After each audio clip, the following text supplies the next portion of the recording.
When someone tries to manipulate a chosen one, they're stepping into dangerous territory without even realizing it. Chosen ones have a remarkable ability to see through schemes and hidden agendas with almost surgical precision. What's worse for the manipulator is that this exposure doesn't come with a loud accusation or a dramatic confrontation. Instead, chosen ones quietly dismantle the tactics piece by piece until the manipulator is left standing in the rubble of their own failed strategy. It's unsettling how calmly and effortlessly this happens. Chosen ones don't need to call out manipulation directly. Their actions alone reveal the cracks. They respond in ways that disarm the manipulator's plan entirely, often by refusing to play along. A manipulator might try guilt-tripping, subtle power plays, or emotional baiting, but the chosen one's reaction is always the same: disinterest. That lack of engagement is a spotlight exposing every flaw in the scheme. What's even more unnerving is how personal this feels to the manipulator.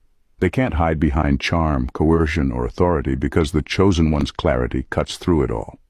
It's like trying to cast a shadow in broad daylight. It's impossible to hide anything. This leaves the manipulator not only exposed but also embarrassed, often scrambling to backtrack or shift blame. The real twist? Chosen ones don't do this out of malice. They're not interested in humiliating anyone. Their innate truth-seeking nature simply can't coexist with deceit. To them, manipulation is like static noise, disruptive and intolerable, so they filter it out without a second thought. For the manipulator, however, the experience is unforgettable. They're left wondering how their perfectly crafted tactics unraveled so easily, realizing too late that they were never a match for a chosen one's unwavering discernment. When a controller interacts with a chosen one, something deeply unsettling happens. They begin to see themselves in ways they've worked hard to avoid. This isn't because the chosen one calls them out or exposes their flaws directly.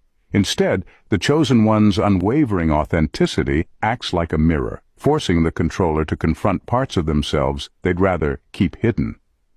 Chosen ones operate with a sense of alignment and clarity that is rare and, frankly, intimidating.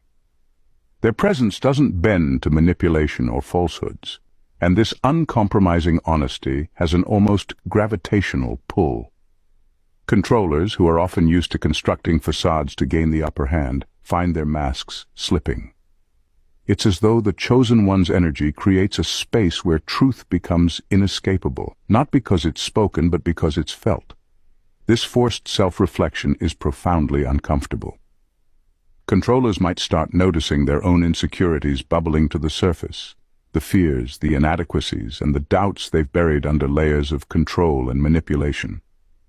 And while chosen ones don't intend to trigger this process, their authenticity naturally shines a light on everything that isn't genuine in the other person. For the controller, this experience is both frustrating and confusing. They may leave the interaction feeling uneasy, unsure why their usual tactics didn't work, and why they suddenly feel so exposed. In some cases, they might lash out or double down on their controlling behavior, trying to regain a sense of power. But deep down, they know something has shifted.